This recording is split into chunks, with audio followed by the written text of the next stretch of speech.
All right, so welcome. We're so thankful to have you. My name is Kathy S. Miller. I'm the coordinator of Open Educational Resources at Oklahoma State University. We're right smack dab in the middle of the United States, which of course we think we're in the middle of everything, but we're so thankful to have the opportunity to join here with you. This fall, our Comp I program here at Oklahoma State University decided to roll out an open educational resource that was written by, I think, 12 authors across a variety of institutions. Oklahoma State University, we are an R1 institution. We have, I think our enrollment right now is about 25,000, and maybe 4,000 of that is graduate students. We're dispersed across, we have one main campus in Stillwater, which is where this OER was principally instituted, but we also have some satellite campuses as well. We are a land grant institution. We do a lot with soil and agriculture, and also have a strong instructional technology program. What else are we known for, friends? Research, of course. Yes. All right. So anyway, I'd like to give our graduate students that have joined us a chance to introduce themselves real quick, and then I have some questions. They're kind of informed by diffusion of innovations theory to kind of put to them, and we'll kind of see what their perceptions are of their experience with OER this semester or beyond. And I anticipate some of them, and I hope the graduate students feel very comfortable sharing out however they feel about them. You don't have to like it. It's also your perceptions, your feelings are valid, your impressions are valid, you're scholars, and we need to hear what you have to share. So let's have Kennedy, you want to introduce yourself real quickly? Hi, I'm Kennedy S. Miller. We have the same name because we're related. I am a grad student here at Oklahoma State University in my third year of my Master's of Fine Arts in Creative Writing. I have perceived OER in many different ways. So yeah, I'm excited to get to talk about it. That's funny, perceived OER in many different ways. Yeah, cute. Next, Grant, would you introduce yourself? Hello, my name is Grant Courier. I'm a fourth year PhD student here in creative writing and literature. I've been teaching for several years, a few different universities, secondary schools as well, and so excited to just kind of dig in and have this conversation about pros, cons, difficulties, and just the exciting world of OERs. Thank you. Lisa, would you go next? Absolutely. Good afternoon, everyone. My name is Lisa Wright. I am a PhD candidate and in the English department, creative writing, nonfiction. This is actually my last year. I'm all but dissertation. Super excited about that. And I'm actually a first year comp AD for in our department. So, and I'm excited to talk about OER as well. Thank you. Just some context there, the ADs in the department act as mentors to the incoming comp instructors. Excellent. And then Natasha. Oh, I said her name without making sure she was here, and that's so. No, there you are. Oh, I'm right here. Good. Yeah, I'm here. No stress.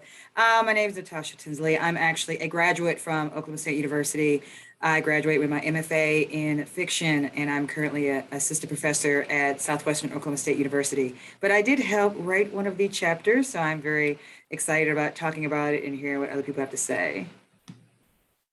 Great. And then I'm Kathy S. Miller, and I also taught one of the Comp I sections this semester. My degree is not composition, that's not my field of scholarship, but I was thankful for the chance to jump in and kind of have some hands-on experience with the resource. I do have a PhD in learning design and technology, so I know about teaching and instruction, but the subject matter was novel. And then I think we have another one of the comp instructors is in here as well, and I won't necessarily highlight who that is, but if that person wants to contribute, they're welcome to. So let me drop a link to the slides in the chat, and I'll also share them until I just get so annoyed that I can't see my screen, and then I'll stop. But those are kind of the questions that we're going to have guide this conversation, but if it goes off on some other direction, that is fantastic too. So if I can share my screen, there we go. Hopefully you can see the slides, and I'm already annoyed because now I can't see your faces, but can you see the slides okay? Did I share my slides? Yep, they're Yeah. present. Okay, perfect. Okay, so the first question, well, first I'll tell you the text was Who Teaches Writing? And here we've got it in a long beta. Let me find the chat again. And this is kind of the version, this is the draft of record. We'll move it over into a different URL after the end of the semester for the final version. This is one that I kind of played around with a little bit and done some tinkering and created a little bit of interactivity in there. So that's the resource that we were working with. And the context of it, I think, well, Natasha, if you're comfortable, can you kind of give a synopsis of what the thinking was behind creating it? Or I can give my understanding, but it may not be scholarly. So I lost my mute button. Repeat your question for me, please. The thought behind creating this OER. Oh, basically, when I was helping with this chapter, my understanding of it was just creating a resource that's going to give pretty much a different take on different ways of writing based off of the different ideas, views, and interpretations from either creative writing or composition, or just the different ways that people interpret writing and how they would teach it based off of their individual backgrounds.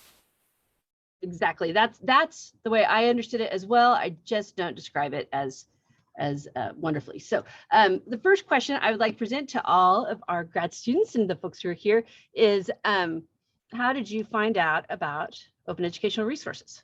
And I would love to just do popcorn, just talk like we're sitting at the used to be Stonewall.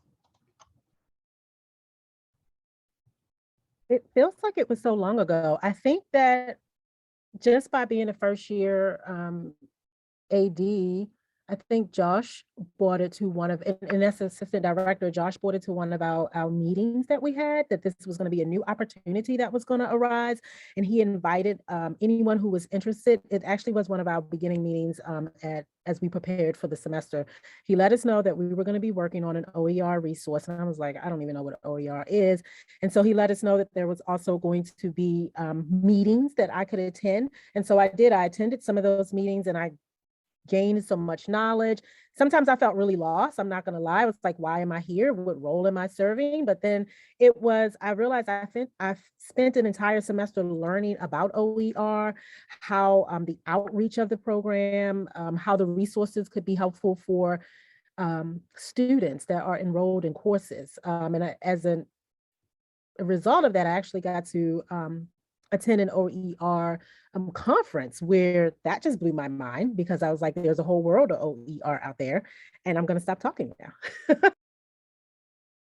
No, that's great. Talk as long as you want. What about the rest of you? Anybody else want to share out? How did you find out about OER?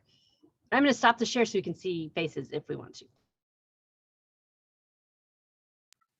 So I'll speak. Oh, sorry. Go ahead. Please go ahead. Okay, it seemed like it was Sean and Okay, Grant. I'll Go. Okay, I'll go. Hey, everybody. I'm Sean, by the way. Sorry I missed the introduction. I was busy signing up for this thing. But I am in my third year of PhD fiction at Oklahoma State. And I've been teaching Comp I and Comp II pretty much every semester. So to answer your question, I heard Dr. Josh talking about it and through the emails. Also, one of the ADs, Mark DeFrucio, he was talking about it as well. And then just word of mouth got around about, especially the first unit, the narrative unit, and how one of our professors, Sarah Beth, she had a piece in there from Ira, and I'm not even going to try to butcher his last name, but it's called Chop Suey, and it's a narrative. And I had read that piece before in a creative nonfiction class, but I decided, I was like, oh, this is great. This is a great example for the narrative, sure. And I taught it to both my classes this semester, and they loved it. They really thought it was great. And I'm going to be honest, that's the only time I used the OER thing, because not only was the story, not only was the essay on there, but also like Sarah Beth went in and talked a lot about what to have in a narrative. That was the only time I used it, though. I would like to get going forward, especially I'm teaching Comp 2 this semester coming up, I'd like to get some more ideas, but that narrative thing really worked.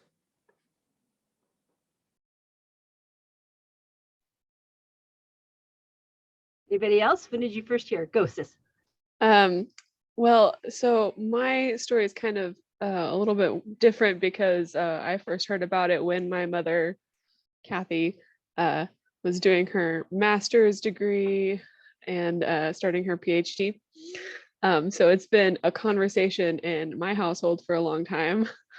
It feels like for multiple years, but specifically when it started impacting me as an instructor was at the beginning of my second semester of teaching, which was the second semester of the pandemic, really.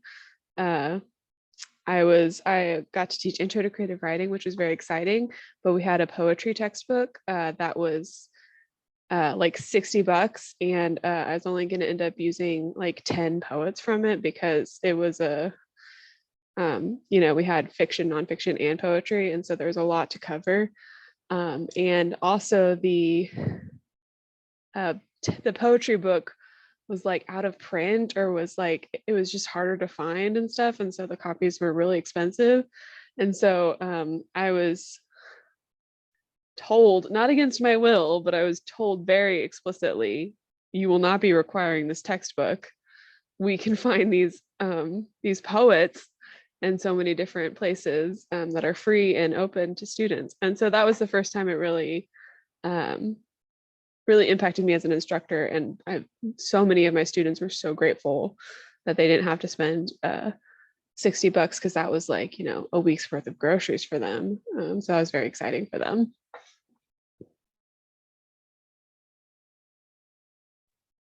Well, anyone else want to share on that? Jump in if you do. I'm going to go ahead and share the screen for the second question,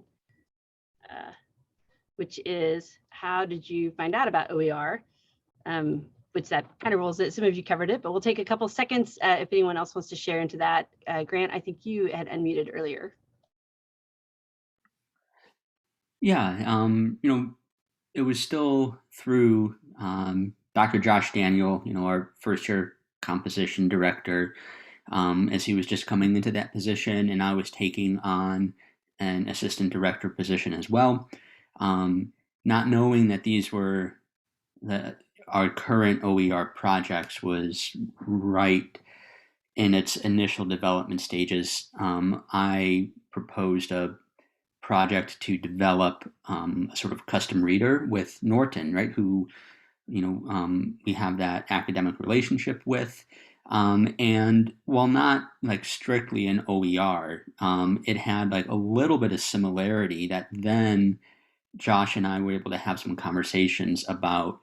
It works kind of well as a transitional project into like a more pure OER textbook that we have. But even as Kennedy was saying, as Sean and Lisa, were alluding to as well, just the difficulties of these overpriced, like text gouged textbooks, or price gouged textbooks, when these resources are readily available for us and our students. That's kind of my first introduction to OER, almost 2 years ago, year and a half maybe. Yeah, and I love the readings and the resource you pulled together, Grant. Those are really great. And along with that, Lisa also created an assignment for use at the beginning. Do you want to take a second and share about that, Lisa, as people are considering kind of what their first reaction was to OER? Yeah, as we were bringing in the OER text and introducing it to our department, something else we introduced was called a common reading.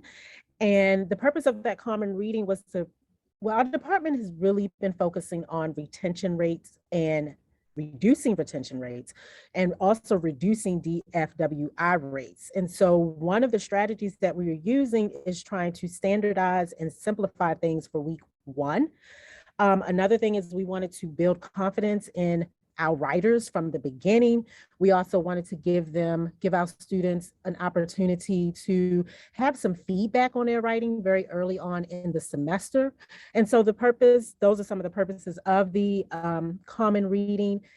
And the bigger purpose, which is one thing that I'm very much so interested in, is promoting conversations around equity, diversity, and anti-racism within the classroom. And so over the summer, I was tasked with actually finding a reading that would meet all of those goals. And so I chose Amanda Gorman's The Hill We Climb, her poem that she actually read at the inauguration in January. And so I guess we introduced it to our instructors during the orientation, and I just made a video to introduce and give them the background about that.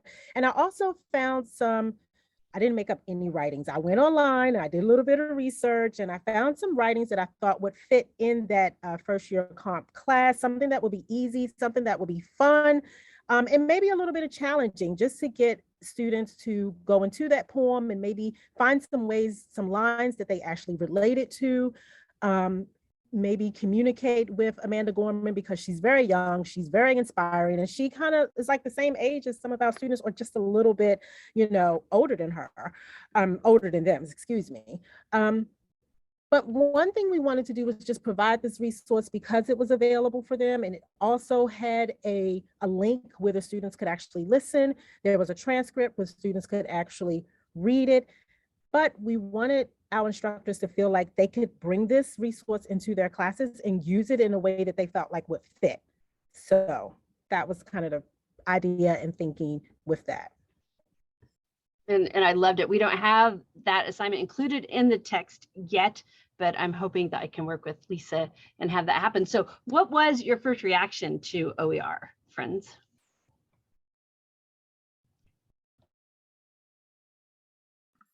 I was just like fully on board, right? I'm one that, as a PhD student, it's probably not the best to constantly be rethinking your curriculum. I think it's healthy for the students, and to know what succeeds, what doesn't succeed. And Lisa, just to let you know too, that assignment that you crafted succeeded. The students were just fully engaged, the multiple facets that you put into that. So that was great. Thank you for your work in that. And so my first reaction is just, yeah, let's explore this. It offers, and I won't say what it offers just yet because of questions coming up, but I just think it offers so much benefit to both instructors and students. And then I think perhaps even more importantly, that bridge that connects instructors and students together, that it should be entertained as viable possibilities, just in more departments, particularly as a composition instructor, particularly in composition.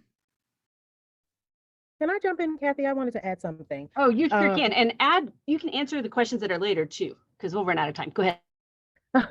So as far as my first reaction, I did have an instructor. I went to Coppin State University, which is a historically Black university, as an undergrad. And I had one instructor who, he just wanted to give us so much information that he would oftentimes print off a lot of things for us that wasn't included. Like, I don't think there was a book. There was just a lot of things that he had, and he would print them out and give them to us. But as I was thinking about OER, I think he was one of the only instructors who did that. And my mom, I'm a second generation college student. And so my mom saved up for me to go to college, and she had the cash, and she would pay for me to go semester by semester, but she would also give me her card. And I remember standing in line paying for all of these books that my mom was giving me cash to pay for.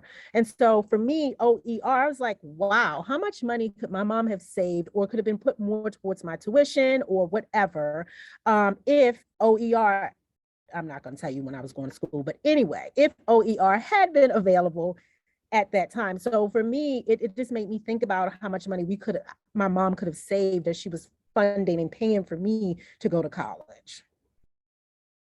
That's such an important perspective to share. Thank you. And I obviously have opinions also that I'm not sharing out here, but anybody else? And feel free, if your first reaction is different, we want to hear that as well. Yeah, I'd like to add that textbooks, I'm just always worried about textbooks. They just always seem dry. It seems like they come out and then they're kind of dated after only a couple years. And, you know, like we were talking about Amanda Gorman here, this is a poet, famous this past year. We need stuff that we can keep adding that is relevant and recent. Yeah, and everything else about the textbooks. I don't know, just textbooks. I don't want to say they scare students off, but students will see it and I don't know. It just seems dry and it seems stuffy, and I like this way. I like this alternative a whole lot more. Cool. I scrolled on to the next question. What led you to buy in or not buy into using? And then also kind of how long after you heard about OER was it implemented by the English department? So if we want to kind of take those two and think about those and share out as you like.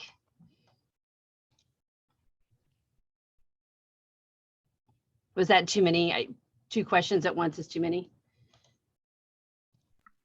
Okay. I mean, really, the English department here at Oklahoma State, it's been maybe a year since I've, really become more introduced to OERs, that it's now being implemented. Right. I know Dr. Josh came in with this purpose, right, with the vision and the goal of curating and crafting this. And so, at least for me, my experience with it is it's been a very precise and deliberate transition.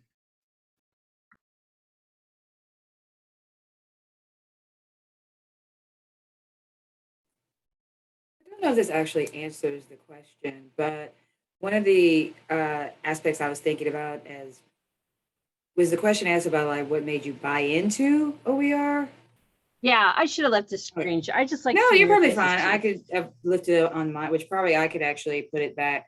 For me, this might be a wrong way of looking at it. I don't know, but because I helped write one of the chapters, and one of the things reason why I wanted to do it was not just to ensure to create a resource for helping students, but also to give me a better understanding of what it is I want students to learn. So I think that was the aspect behind, like, as a creative writer, as a composition rhetoric, just that whole, your mindset, like based off of who I am, how do I teach this and how would it look in my classroom? So that was one of the aspects I have, that understanding that as teachers, we do teach and we process information differently just based off of our degrees, based off our experiences, based off our classrooms. Because that's another thing too I was thinking about as I was writing this chapter. I'm thinking about these students I come into contact at the school that I'm at right now. So how would this look in my actual classroom? So that's one of the definite buy-ins that I have, that understanding that even though we are writing these chapters, even when, and I don't disagree at all, that the books can be very dry and very mundane, but you also still take them and when you teach them in your classroom, you teach them in a way that you teach them in a way that ensures the students are getting the knowledge and information you want them to learn based off the activities you have them do, based off of the examples that you give them, based off of the processing. So that was one of the aspects that I enjoyed, just the opportunity to break down this information and better learn it for myself to make sure that I am properly getting it to my students. And hopefully also showing people that the information should be processed in a way that is meaningful for them and that relates specifically to the backgrounds that they have. That's some great insight into the design process. That's really neat. Lisa, did you unmute? Or did you just raise your? I did, no, yeah. Because Tasha and I, something Natasha and I are, Natasha, I want to add to what Natasha said. Everything she said, I absolutely agree with, but something else that I wanted to add on is that and I agree with what Sean and Grant are saying what you guys are saying about these textbooks. But one thing that I think we're leaving out that's important for me, again, is that a lot of these textbooks are written by and written about white authors, by white authors, period, right? And so something that Natasha and I thought about as we were going in and drafting our chapter is that we wanted to bring, not only as two Black women, we wanted to bring ourselves into the conversation and discuss the different topics that we are going over when we're teaching our composition courses, but we also wanted to bring in a Black author, and that so that we can talk about a text that's written by a Black author and bring those voices into the classroom, because those voices are oftentimes left out of the syllabus. Excellent. And that is one of the things I'm really proud about with this book, is that different voices and viewpoints are represented. I'm thankful that y'all did that. All right, moving on to the next question. And let's see, we're gonna, so do you think, and Josh isn't here, and he's, well, we can give him the recording. Will he ever watch it? We don't know, right? But do you think the decision for the English department to use OER has been a good decision or a bad decision, and why?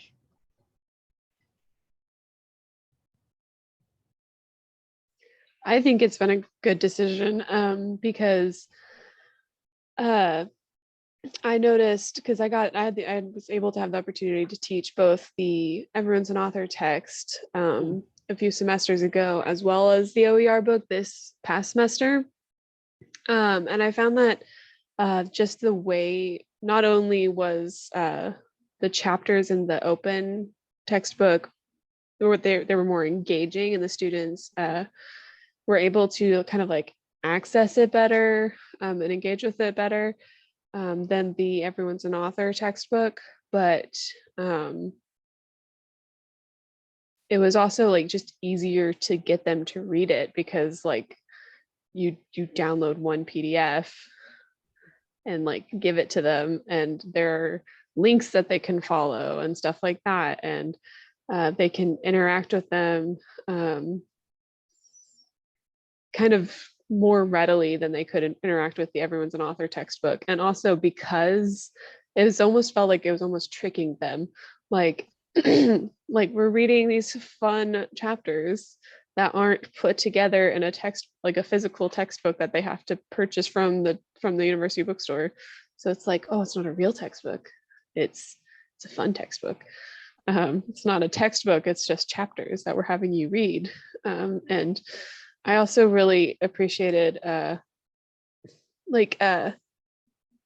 you, Kathy, created some activities within a chapter. And so I got to steal that and use that. And that was really, really fun, because then it wasn't just reading stuff. It was you read a section, and then you do a little activity that makes you think about it. And then you read another section, and then you do the little activity. And I thought, I think I got more students to read these chapters than I was able to get them to read the Everyone's an Author textbook a few semesters ago. That's good to hear. And I'm glad we have some authors here to hear that great feedback about how engaging the textbook was. Thank you. And full disclosure, I did trade some instructional design work for her class for her lesson plans. We did have some collaborative efforts going on. So anyone else, has a decision for the English department to go to OER been a good decision or a bad decision?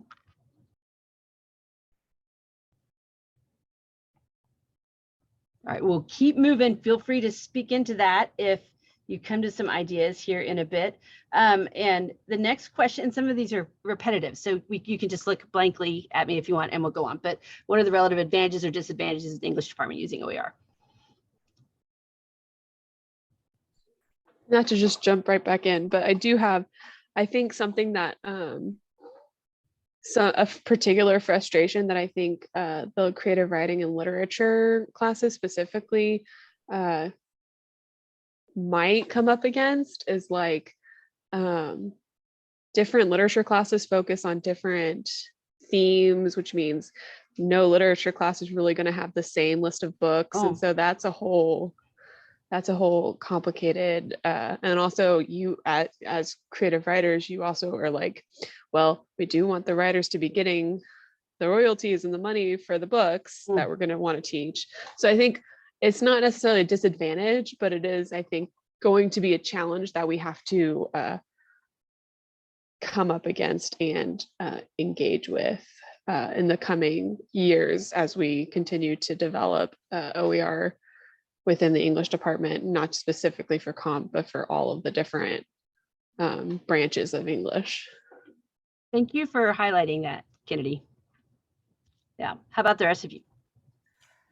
I think one possible disadvantage of an English department using an OER is it would be specific to that department, but there's that possibility of so constantly updating and like changing out chapters that instructors feel that they must always like adapt or change to the new OER, particularly if there's not a specific downloadable option and it's just maybe a total web-based OER, then that sort of like learning what really works and keeping that and perhaps changing out something that didn't, I think puts a particular unspoken pressure on instructors. And so, you know, if it's just, again, like that sort of fake move that publishers make, they just slap 5th edition on a new cover of a book and change out the editor's introduction, and it's the same exact book. So it has to be pretty intentional, you know, this the focus on OER. And so I think that could be a possible disadvantage that we would face. I also, that Grant just, what Grant just was talking about reminded me, I think a lot of what Grant is saying is very accurate. I think another potential advantage of having to switch out is giving new instructors and like new members of the department opportunities to collaborate and contribute to the textbook, so that like we have Lisa and Natasha's amazing chapter now, like down the line, maybe in the next couple of semesters, we might get some other voices that we didn't get to highlight this time round that we get to highlight then by including new chapters. And I think that's something that could be really, really cool, is that we have the opportunities to continue to highlight voices that aren't going to be highlighted necessarily in the traditional textbooks. So like, yeah, I definitely think there's going to be some upkeep involved. And so I think maybe that's going to be some interesting challenges, but I definitely am looking forward to seeing what kinds of other perspectives, and because like also for anybody who hasn't read the textbook that we have, most of like the titles of each of them is like a memoirist teaches short nonfiction or something like that. And then you know, it identifies the type of writer they are and then what they're like going to be talking about. And I just think that's so cool to like down the line as we continue to get to highlight new voices, what kinds of who's going to be next. We have a memoirist. Are we going to have, you know, a script writer, you know, someone who's interested in television writing, something like that. I think, and that also is so much more interesting, I think, to students to be able to see voices and perspectives that they that resonate with them a little bit more. And I'll say, as a non-composition scholar, or composition non-scholar or whatever, I really like that, because I felt like it also helped the students see some of their options for being in the field that I wouldn't have thought to share, because no, I don't know what I am hoping as the parent of an English graduate that there are lots of ways to make money, but I didn't necessarily know what they were. So far, I just know how to spend money as an English major. So that was a neat perspective to have for the students. So we've got maybe 2 more minutes. I am trying to think of which, if you saw one of the questions that you think. Oh, Kathy? Yeah. We actually have an excellent question here in the chat from Simon Smith. Good, let's do it. Oh, I'll read it. For the graduate students, have you felt empowered to connect with the OER authors and creators compared to connecting with traditional textbook authors? How do you feel about that? I think obviously I already knew Lisa's work previous to this chapter, but it can, Lisa continues to impress me with everything she writes always. So that's always so much fun to see names that I do recognize. And then there were a couple of names that I hadn't recognized, who I didn't reach out to collaborate with, but I did pay attention to their names more. Like one of them, I can't remember his first name. I want to say it's Ryan, but his last name is Schlesinger. And and I loved his chapter that he wrote.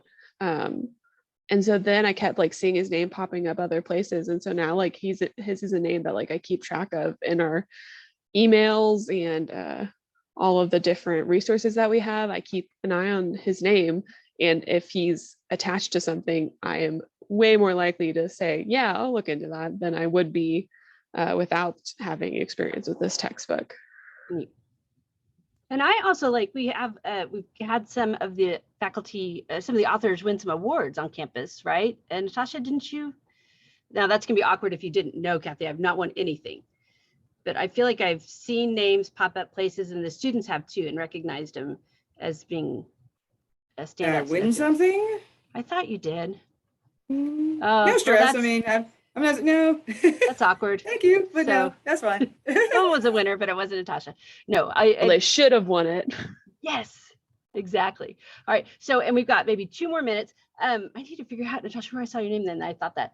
But here's some other questions just that are about, kind of boots on the ground. This isn't theory stuff, but if there's anything that grabbed you in there that you want to share out about real quickly in these next 2 minutes. Real quick, the digital resources versus print resources. I've had, students don't read necessarily when you assign the reading to them. Having a digital resource means that I can have it pulled up on the board really easily, and I can be scrolling through it and linking stuff to it. And so when I ask them a question prompting discussion at the beginning of the class period saying, all right, we're supposed to read this chapter. What kinds of thoughts do you have on it? What kinds of opinions do you have? I've found that I can have a pretty solid chunk of it on the board. And not only am I teaching them to go ahead and skim, I'm also teaching them to, hey, if you didn't read the chapter beforehand, look, it's on the board right now. You can pick something out. And I think it's just easier to get them to read it when it's not print, when it's a digital resource that they can, pull up on their phone really easily.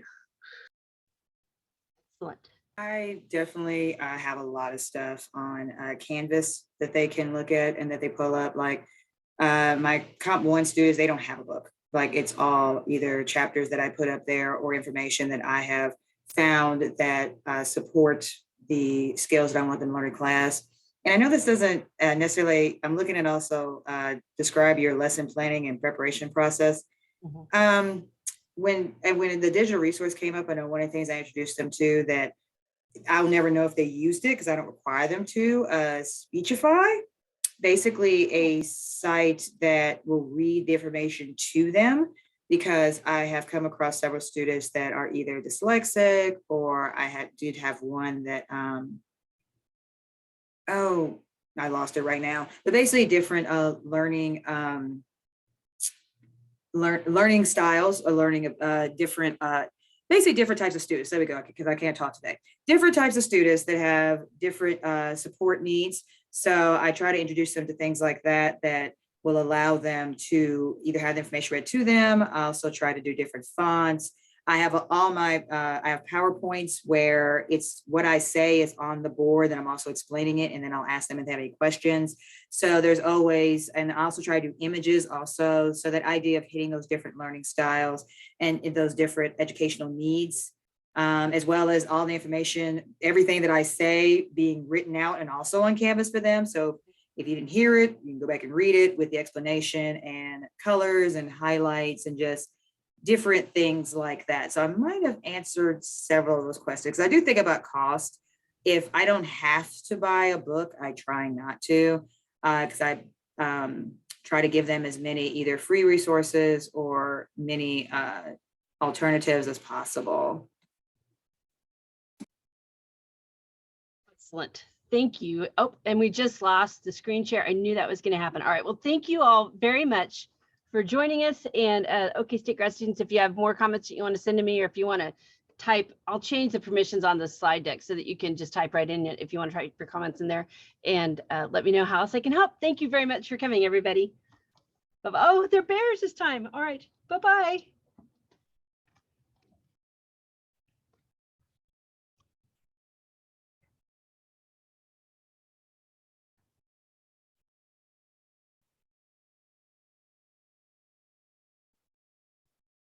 And that really is the end. You guys can flip out. I just kind of like staying to see what screens are left at the very end. Who just had their camera on and wasn't. So excellent. Thank you. And I'll change the citation on the slides and everything.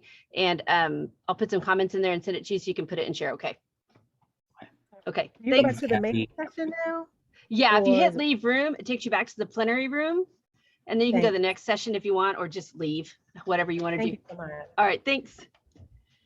Thanks, Kathy. Thank you. I'll Graham. send you an email, a follow-up email about that meeting that we missed, weeks and weeks ago. Okay. That sounds good. Thank you. Thank you so much. Bye-bye. Bye-bye.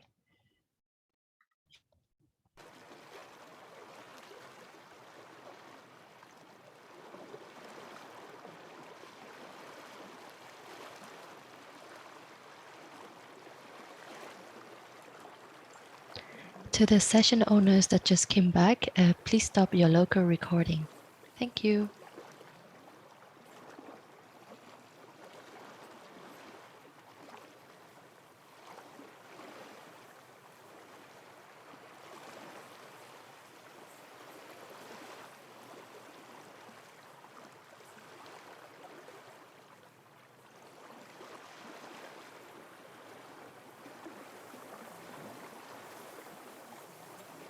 Again, to the session owners that just came back, please stop your local recording. Thank you.